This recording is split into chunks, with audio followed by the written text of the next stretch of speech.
అందరూ నేనైతే చాలా బాగున్నాను. మీరందరూ కూడా చాలా బాగుండాలని మనస్ఫూర్తిగా కోరుకుంటాను.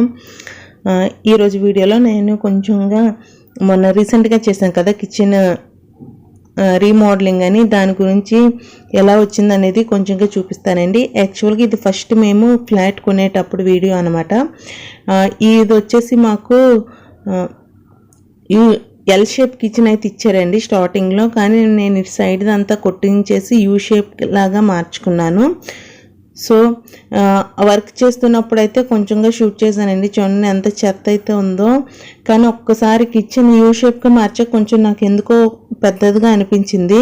స్టార్టింగ్లో చూపించాం కదా అలమారాలు అవన్నీ ఉండడం వల్ల చాలా చిన్నగా అనిపించిందండి. ఇద్దరు పిల్లలతో కాబట్టి నేను అంత ఎక్కువగా షూట్ చేయలేకపోయాను. ఏదో కొంచెంగా చేయగలిగానండి. ఇద్దరు పిల్లలతో ఇంటి దగ్గర వర్క్ అంటే చాలా కష్టమైపోయింది, కానీ ఈసారి వర్క్ అయితే చాలా బాగా చేశారండి. ఇంతకుముందు చేసింది అయితే మీకు సైడ్ పిక్స్ యాడ్ చేస్తాను చూడండి, కంజెస్టరీగా ఉండేది. మాకు ప్లేట్స్ పెట్టేవారు కదా, ఆ ప్లేస్ అయితే చాలా తక్కువ అండి. అసలు ఎప్పుడు అందులో ప్లేట్స్ పెట్టేదాన్నే కాదు, చాలా చిన్నగా ఇచ్చారు ఆ ర్యాక్ అయితే. సో ఇప్పుడైతే చాలా బాగా చేశారండి. దాని తర్వాత కబోర్డ్ వర్క్ అంతా అయిపోయాక నాకు ఎందుకు ఈ టైల్స్ అయితే పెద్దగా నచ్చలేదు. డార్క్ కలర్గా ఉండడం వల్ల అంత మంచి లుక్ లేదని చెప్పి ఇప్పుడు కిచెన్ వాల్ పేపర్స్ ఉంటాయి కదండి, వాటిని అయితే స్టిక్ చేస్తున్నానండి. యాక్చువల్గా ఇది మేము నైట్ టైం షూట్ చేసాము. సో మా హస్బెండ్ అయితే స్టిక్ చేస్తున్నారు, నాకైతే అంత ఓపిక కూడా లేదు. సో ఈ స్టిక్ చేయడం అనేది చాలా కష్టమైపోయిందండి, ఎందుకంటే ఆ టైల్స్ ఉన్నాయి కదా అవి కరువుగా అనిపించాయి. సో మనం ఇది వేసిన ముడతల్లాగా అనిపించింది, కానీ ఇలా స్టిక్ చేసేటప్పుడు మాత్రం ఇద్దరు ఖచ్చితంగా ఉండాలండి, ఒక్కరి వల్ల అయితే కాదు ఇది. సో ఎలా స్టిక్ చేసాం అనేది కూడా చూపిస్తాను. లాస్ట్లో నా కిచెన్ అంతా ఎలా ఉందని కూడా చూపిస్తాను. నెక్స్ట్ వీడియోస్లో నా కిచెన్ టూర్ కూడా చూపిస్తానండి. కొన్ని అయితే ఐటమ్స్ ఆర్డర్ చేశానండి నా కిచెన్ మేకవర్ కోసం. సో అవి వచ్చాక వాటిని చూపిస్తాను. ఇల్లు అయితే చాలా చెత్తగా ఉందండి, దానివల్ల ఇదంతా క్లీనింగ్ అంతా దానికి మాకు 4-5 days అయిపోయింది.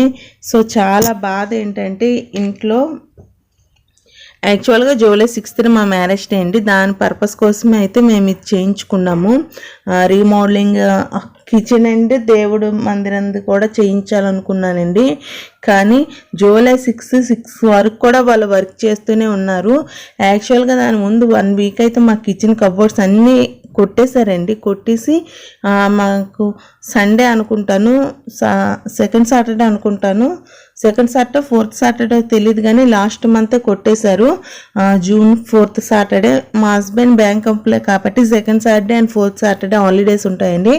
సో ఆ విధంగా లాస్ట్ టైం అయితే మనకి 3 days ఒకేసారి హాలిడేస్ వచ్చాయి. సో ఆ టైంలో కొట్టారండి. కొట్టిన తర్వాత 3 days వరకు రాలేదు. నాకైతే ఆ కార్పెంటర్లకి నాకు చాలా గొడవ అయింది, ఎందుకంటే మా ఇంట్లో 6th కొంచెం ప్రేయర్ పెట్టించుకున్నాము. వాళ్ళు కరెక్ట్గా కాదనుకుంటే నేను ముందే చెప్పాను, మీరు చేయలేము అనుకుంటే ఫంక్షన్ తర్వాత చేయించుకుందామని, కానీ వాళ్ళు వినకుండా వచ్చారు, అవన్నీ కొట్టేశారు, వెళ్ళిపోయి 3 days వరకు రాలేదండి. సాటర్డే అడ్వాన్స్ తీసుకెళ్ళిపోయారు, సండే వచ్చి కొట్టేశారు. సండే కొట్టిన వాళ్ళు మళ్ళీ థర్స్డే వచ్చి వర్క్ స్టార్ట్ చేశారండి. Thursday, Friday, Saturday 3 days, Sunday 3 daysలో ఇచ్చేస్తానన్నారు, కానీ ఇవ్వలేదు. నేను సండే వరకు అయితే ఓకే సండే చేయండి, ఎందుకంటే మా ఇంట్లో ప్రేయర్ వచ్చేసి మండే అండి, Monday evening, July 6th evening పడింది, జూలై 6th మండే పడింది కదా, సో మండే ఈవినింగ్ కదా అనేసి సండే వరకు టైం ఇచ్చానండి. సండే వరకు కూడా వర్క్ అలాగా కంప్లీట్ అవ్వలేదు. చాలా టెన్షన్ వచ్చేసింది, చాలా బాధ అనిపించింది, ఎందుకంటే మనీ అయిపోతుంది, 1 lakh దాటిపోయిందండి మనీ. అప్పటికే అంత మనీ పెట్టి కూడా ఏ వర్క్ అవ్వలేదని. వర్క్ అయితే బాగా చేశారు, కానీ టైంకి అయితే ఇవ్వలేదండి వాళ్ళు. So July 6th Monday fathers వచ్చే ముందు వరకు కూడా వర్క్ అయితే జరిగిందండి. అంత వర్క్లో కూడా ఇద్దరు పిల్లలతో అంటే చాలా కష్టమైపోయింది. అందుకే ఈసారి అయితే ఏం వంటలు ఇంట్లో పెట్టుకోకుండా మా డాడీ అయితే తెప్పించేసారండి. ఓన్లీ కర్రీ ప్రకారం అయితే చికెన్ కర్రీ అయితే ఇంట్లో ప్రిపేర్ చేశాను. మటన్ బిర్యానీ అవన్నీ మా డాడీ అయితే బయట నుంచి తెప్పించేశారండి. సో ఇక్కడికి వచ్చేస్తే మా హస్బెండ్ ఒక సైడ్ మాత్రం బాగా అతికించారండి. యాక్చువల్గా ఇది అంత బాగోలేదేమో అన్నట్టు రిటర్న్ పెట్టేశాను, కానీ మరలా అదే తెప్పించుకున్నాను. బాగానే ఉందండి. ఇలా గిన్నెల దగ్గర అవన్నీ దగ్గర అయితే కొంచెం నీట్గా చేయాలండి.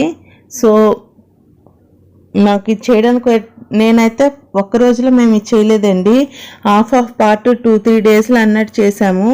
సో ఇది దాని నెక్స్ట్ డే అండి. నేను మళ్ళీ ఆర్డర్ పెట్టాను అన్నాను కదా, సో అది వచ్చి 3 డేస్ తర్వాత వస్తే దాని తర్వాత అండి ఇది. సో ఇది మాకు కొంచెం కష్టంగా అనిపించింది, ఎందుకంటే ఆ కర్వింగ్స్ ఉండడం వల్ల అతికించడంలో కష్టం అనిపించిందండి. ఇలా మా హస్బెండ్ మనకి వైపర్ ఉంటుంది కదా, దాంతో అయితే ఇలాగ అతికించారండి.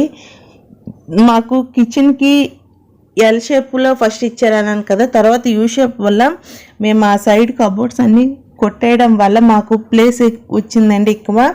అదేవిధంగా కిచెన్కి కూడా ఒక లుక్ వచ్చింది. దాని తర్వాత ఆ యూ షేప్ అన్నాం కదా, అటు సైడ్ టైల్స్ అయితే చాలా సాఫ్ట్గా వేసామండి. ఇవన్నీ కరువుగా వచ్చాయి కదా, అటు సైడ్ టైల్స్ మాత్రం చాలా ప్లెయిన్గా వేయించాము.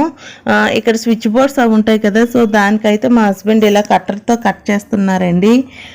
చాలా కష్టమైతే అనిపించింది. ఇదైతే ఏదైనా హస్బెండ్స్ ఉన్న లేకపోతే అబ్బాయిలు ఉంటారు కదా, వాళ్ళతోనైతే చేయించుకుంటే బెస్ట్ అండి. లేడీస్ చేయగలరు, కానీ కొంచెం ఓపిక కావాలి.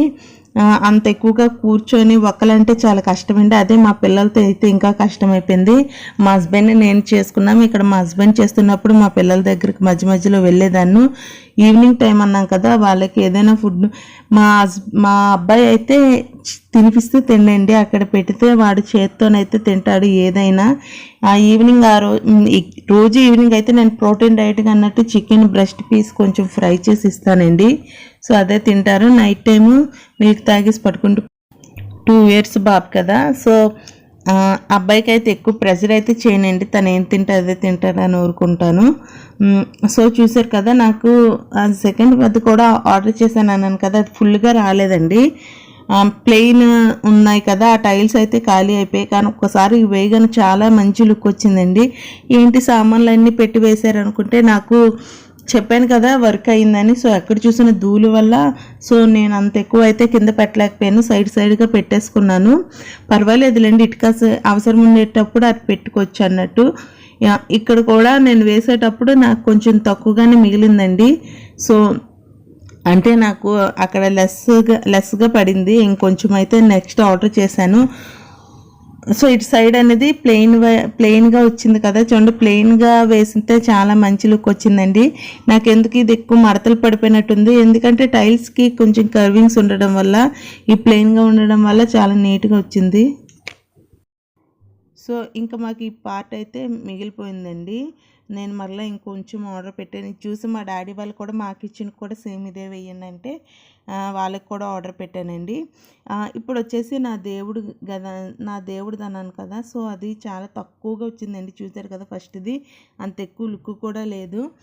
మా మ్యారేజ్ టైంలో ఈ కబోర్డ్ వర్క్ అంతా చేయించుకున్నామండి. సో దాని పక్కన ఉన్న క్రాకరీ యూనిట్ కూడా అంత మంచి లుక్ లేదన్నట్టు మొత్తం తీయించేసాను. ఎందుకంటే మాకు డోర్ తీయగానే ఇదే కనిపిస్తుందండి దేవుడు రూము. సో దేవుడు రూమ్ అనాలో దేవుడు మందిరం అనాలో తెలీదు. సో నేను అదంతా తీయించేసాను. మొత్తం తీసాక ఈ విధంగా వచ్చింది. ఇప్పుడు కొంచెం అయితే పెద్దదిగా పెట్టించుకున్నానండి. నెక్స్ట్ మీకు వీడియోస్లో చూపిస్తాను నాకు ఎలా వచ్చిందో, ఎలా పెట్టారో అనేది కూడా. సో నాకైతే దేవుడిది చాలా బాగా నచ్చిందండి. ఈ మోడల్ అనేది నేను ఆన్లైన్లో చూసి కొంచెంగా కొన్ని మోడిఫికేషన్స్ చేసి అయితే చేయించుకున్నాను. ఎందుకంటే రోజు లెగిసిన వెంటనే ప్రేయర్ చేసుకుంటాము, అలాంటిది దేవుడి దానికి అంత మంచిగా లేదని అనిపించింది. సో కింద కబోర్డ్స్ అయితే మేము ఎటువంటి చేంజెస్ చేయలేదండి. దాని కొరకు దాని మీద ఒక గోల్డ్ స్ట్రిప్స్ లాంటివి అయితే పెట్టాము. చూడండి ఎంత డస్ట్ అయిపోయిందో, మా సోఫా సెట్స్ మొత్తం డస్టేనండి. సో ఇదండి ఈరోజు వీడియో. ఈ వీడియోలో మీకు ఏదైనా ఇన్ఫర్మేషన్ నచ్చినట్టయితే లైక్ చేయండి, షేర్ చేయండి, మీ ఫ్రెండ్స్ అండ్ ఫ్యామిలీ మెంబర్స్కి షేర్ చేయండి. ఎటువంటి వీడియోస్ చేయాలనేది నా కామెంట్ సెక్షన్లో చెప్పండి. మా ఇల్లు ఎలా ఉందనేది కూడా, మా దేవుడి మందిరం ఎలా వచ్చిందని కూడా నా కామెంట్ సెక్షన్లో తెలియజేయండి. Thanks for watching. Bye all.